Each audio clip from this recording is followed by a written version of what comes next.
Abortion has been a heavily debated and highly controversial topic for men and women worldwide for years.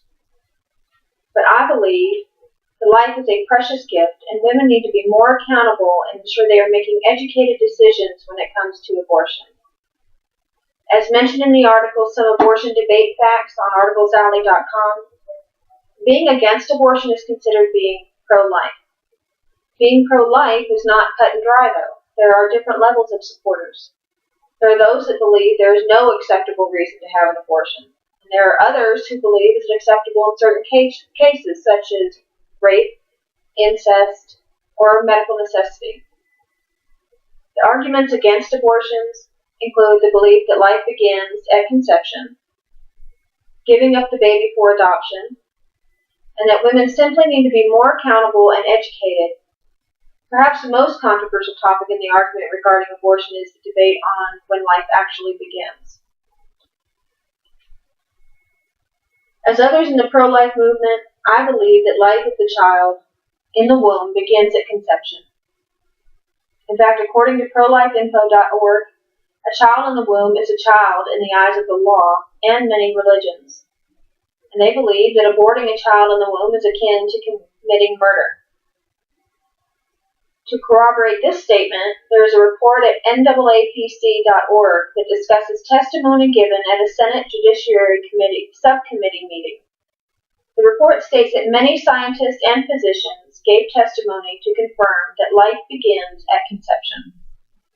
They go on to quote Dr. Alfred Bongianni, professor of pediatrics and obstetrics at the University of Pennsylvania, as stating, quote, I have learned from my earliest medical education that human life begins at the time of conception.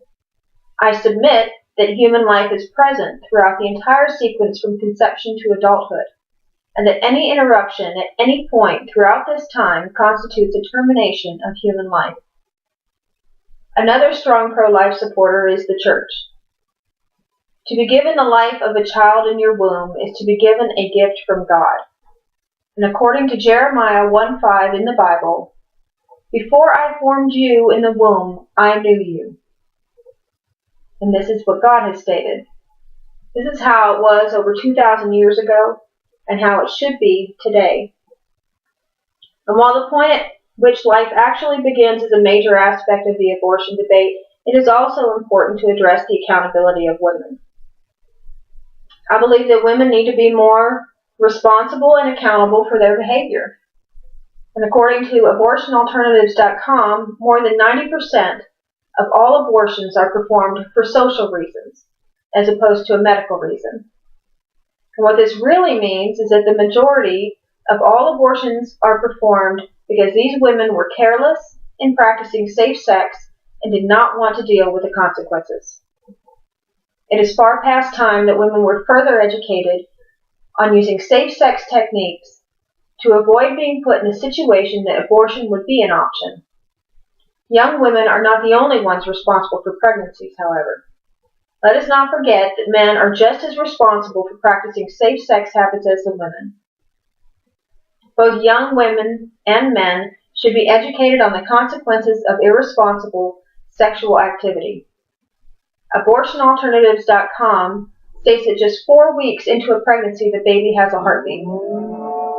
Between 7 and 10 weeks, when most abortions are performed, the baby has arms, legs, fingers, genitals, and a human-looking face. Perhaps these men and women would think twice about safe sex if they were required to view the fetus after it was removed during an abortion. Perhaps they may even consider adoption as an alternative to abortion. For those that would argue that women who are victims of rape or incest do not want the child, there is an option that would help others who can't have a child of their own. There are thousands of families that want to adopt a child, especially a newborn child. This gives the pregnant woman an opportunity to give a family unable to have a child of their own the gift of a lifetime. This is a win-win for all involved. Not only does it keep the woman from living with the guilt of killing her child, but it gives an otherwise childless couple the chance to be parents. According to childwelfare.gov, There were 135,813 adoptions in 2008. And that's 135,813 lives saved from a death sentence. But it is not near enough. There are millions of abortions every year that could be avoided through adoption.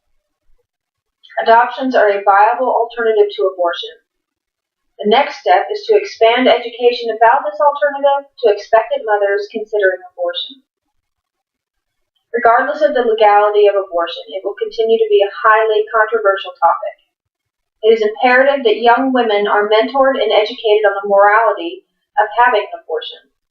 And as I have already stated, even physicians agree that the life of a child begins at the moment of conception.